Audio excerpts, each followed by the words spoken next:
Inspector रियासत अली नागरा साहब हमारे साथ इस टाइम मौजूद हैं। इस केस के हवाले से तमाम डिटेल्स हम जानते हैं रियासत साहब से। अस्सलाम वालेकुम जी। रियासत साहब, क्या डिटेल्स हैं, वक़ूए की इत्तला कैसे मौसूल हुई थी? मैडम साहब, 21/5/23 को सुबह तकरीबन 10 बजे के करीब इत्तला मिली कि कीमा वाला बाज़ार में एक मर्डर हो गया। उस वकूए पे मैं, मेरे DSP साहब, मेरे SP साहबा, मैडम साहबा वो और दीगर अफसरान उस मौके पे पहुँचे। तो जाकर देखा तो मकतूल एक कमरे में बेड के ऊपर उसकी डेड बॉडी खून में लथपथ पड़ी हुई थी। और जब जाकर मौका देखा उस वक़्त ही हमारे जहन में कुछ सवाल आए कि ये बाहर का कोई आदमी नहीं हो सकता, ये कोई अंदर का ही आदमी है। उसके बाद जो भी कानूनी कार्रवाई करने के बाद इनका भी मर्डर का मामला था, गैदरिंग थी। गैदरिंग के दौरान हमने अपने तौर पर, खुफिया तौर पर और जदीद टेक्नोलॉजी के तहत कुछ शवाहिद इकट्ठे किए और उसके बाद इन दोनों फैमिलियों को मैंने इंटरोगेट के लिए थाना में बुलवाया। ठीक है। इंटरोगेट करने के बाद ये दोनों जो सैमा और शबाज है, इन दोनों को मैंने बाहर निकाल दिया और दूसरे को फ़र्क कर दिया। इनको जब दोबारा मैंने इंटरोगेट किया तो तमाम हालात वाक़यात वो सामने आ गए कि ये है कि शबाज और सैमा दोनों फूफी मामू के रिश्ते में हैं, कज़न हैं और ये शादी से पहले दोनों प्यार करते थे। 8-9 माह कबल सैमा की शादी दानिश मकतूल के साथ स्टेप आ गई। उसके बाद भी इनका आपस में प्यार चलता रहा। ठीक। इसी दौरान इन दोनों ने मंसूबा बनाया कि इनको कुछ जहरीली चीज़ें देते हैं जिससे इनका खात्मा हो जाए। जिससे शबाज ने इनको जहरीली चीज़ें, जिसमें ये चीज़ें हैं, इसमें गोलियां हैं, नशावर, नीला थोथा है और कुछ शीशियों में महलूल है जहरीला, ये ला कर दिया, जो सैमा रात को दूध में इनको मिलाकर देती थी। ठीक है। रोज़ाना गाहे बगाहे देती रही। लेकिन इन्होंने सोचा कि इससे उनका खात्मा नहीं होना। मोरखा 20/5/23 को इन्होंने दोपहर के टाइम मंसूबा बनाया कि इनको आज नशावर चीज़ें तमाम ख़ानदान को देते हैं और जब ये सो जाएंगे तो उसके बाद इनको कत्ल कर दिया जाएगा।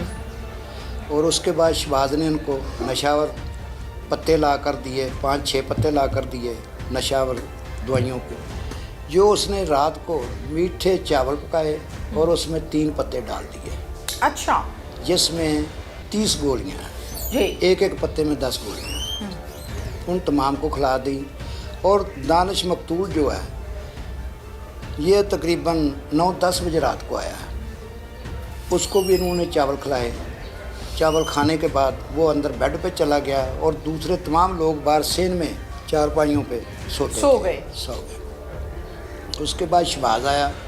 शबाज ने आकर इनसे पूछा, इन्होंने उनको बता दिया कि मैंने उनको नशावर चीज़ें खिलाकर अपना काम पूरा कर दिया है और दरवाज़ा भी प्लान के तहत बाहर का मेन दरवाज़ा भी खुला छोड़ा ताकि शहबाज आसानी से अंदर आ जाए। ठीक है। तकरीबन रात 1:45 बजे के करीब शबाज आया और सैमा उनको देख रही थी। जब वो आया उनको देख रही थी, जाहिर है इंतजार भी थी। जी।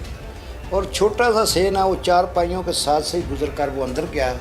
उधर जाकर वो लेटा हुआ था, साइड पे लेटा हुआ था, उसकी कमर पे उन्होंने फैर मारा है, जो सीने से निकलता हुआ सामने स्क्रीन जो शोकेस वगैरह है, ठीक है, उसके शीशे में जाकर गोली लगी। गोली आर पार हो गई। शबाज उधर से फरार होकर चला गया। उसके बाद सैमा तकरीबन 1 घंटे, पौने घंटे के बाद अंदर गई है। उसने चेक करना था कि वो डेड हो चुका है या नहीं। उसके बाद जब गई है तो वो सांस ले रहा था।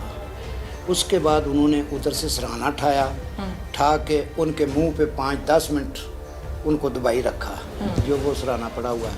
ठीक है। उसके बाद ये तमाम चीज़ें सामने आई। उसके बाद हमने जो पिस्टल है वो भी इनसे बरामद कर लिया है। जो मकतूल है उसने ये पिस्टल बरामद करवाया। उसके बाद सैमा ने उधर घर में 4 पाइयाँ नीचे ऊपर पड़ी हुई थी, उसमें बिस्तरे से उन बिस्तरों में ये चीज़ें उन्होंने दवाइयाँ जो छुपा कर रखी हुई थी। ठीक है, ये बरामद करवाई फिर आपको? जाहिर है आपने इन्वेस्टिगेशन में ये चीज़ें बरामद तो करनी है। मुझे ये बताइए कि ये सब मामला होने के बाद साइमा को गिरफ्तार आपने कहाँ से किया है? सामा को घर से ही गिरफ्तार किया से भी नहीं, बल्कि इनको तमाम को मैंने थाना में इंटरोगेशन के लिए बुलवाया है। ठीक है। वो तो यकीन ही नहीं लोग कर सकते थे कि इनका आपस में फैमिली टर्म इतना प्यार से चल रहा है, वो तो अभी तक यकीन नहीं करते कि ये इतना घिनौना जुर्म कर सकते थे। ठीक है, बिल्कुल ठीक है। रियासत साहब, जब गोली मारी है शहबाज ने मकतूल दानिश को, जी, तो गोली की आवाज़ अच्छी खासी होती है। सहन में सोए हुए लोग जागे नहीं? वो नशे की वजह से तमाम लोग सोए हुए थे और उस दिन तो वो सुबह की उठ के नमाज भी नहीं पढ़ सके क्योंकि नशा था दवाई का। जी जी। ठीक है, ये बताइए कि जब साइमा को आपने इंटेरोगेट किया है तो साइमा ने इकबाल जुर्म किया या टेक्निकल अंदाज में बातें आपने उगलवाई? नहीं, वो काफ़ी स्वाद तो हमारे सामने आया था कि उन सवालों जवाबों में वो उन्होंने पकड़ाई हो गई, जो कुछ भी वो सामने आ गया और उन्होंने तस्लीम किया। ठीक है, मुलजिमा का और मुलजिम का CRO चेक किया आपने? CRO बिल्कुल चेक किया है। इनका कोई पहले कोई क्रिमिनल रिकॉर्ड? पहले इनका कोई कार्ड नहीं, कोई रिकॉर्ड नहीं है। क्या कहेंगे इस हवाले से कि शादी से पहले की, चूँकि जो इन्वेस्टिगेशन ऑफिसर होता है उसको सारे मामलात का पता होता है, चूँकि उसने इन्वेस्टिगेट किया होता है, वकूआ देखा, मामलात देखे, लोगों से पूछगिछ की होती है, और आप एक बड़े बावकार इन्वेस्टिगेशन ऑफिसर कहलाए जाते हैं अपनी फील्ड में। रियासत अली नागरा साहब, शादी से कितना अर्सा पहले इनके आपस के ये नाजायज़ मामलात चल रहे थे? ये तकरीबन शादी तो पहले कुछ 7-8 माह से इनका मामला चलता रहा है। ठीक है। लेकिन ये मुंह एक दूसरे को, घर वालों को कह नहीं सके। अच्छा। तो दूसरे मामू, ये भी उनके मामू का बेटा है शहबाज कातल, जो दानिश मकतूल है वो भी इनके मामू का बेटा था। वो अकेला था, 6 बहनों का अकेला भाई है। ठीक है। और ये बात उन्होंने उस वक्त उगली नहीं कि हमारी आपस में शादी हो जाए। ठीक है। लेकिन अंदर अंदर ये प्यार में चलता रहा। ठीक है। 6 बहनों का अकलौता भाई मकतूल दानिश, इसकी फैमिली में और कौन कौन है?